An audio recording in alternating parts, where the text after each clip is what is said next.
আপনাকে ভালোবাসতে আমার কোনো যোগাযোগ রাখার প্রয়োজন নেই। জোর করে যোগাযোগ রাখতে গেলে আপনার ভাব বেড়ে যাবে, ভাববেন ছেঁচড়া, গালি দিবেন মনে মনে। আপনিও জানেন যোগাযোগ তো একবার না, বহুবার বন্ধ হয়েছে বহুদিনের জন্য। ভালো তো আমি আপনাকে সেদিনও বেসেছি। থাক না যোগাযোগ বন্ধ, থাক কিছু কথা একান্ত আল্লাহ জানুক, কিছুটা কিবোর্ড, আর বাকিটা আমার আর আমার নির্ঘুম রাতের ভেতরেই সীমাবদ্ধ থাকুক।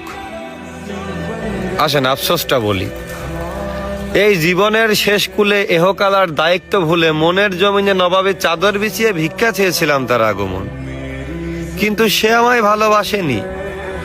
দেখো দেবদাসও ভেবেছিল তাকে ছাড়া পারু বাঁচবে না, অথচ পারুর জ্বর পর্যন্ত আসেনি। আমাকে ঠকিয়ে সবাই জিতেছে, হ্যাঁ আমাকে ঠকিয়ে সবাই জিতেছে। ওই মুগ্ধ করা চাঁদ, গন্ধ দেওয়া ফুল, অতি আপন যাই ভেবেছি তাই হয়েছে ভুল। তারপর এই শূন্য জীবন যতই দিয়েছি পারি, যেখানেই যাকে জড়িয়ে ধরলাম সেই গেল ছাড়ি।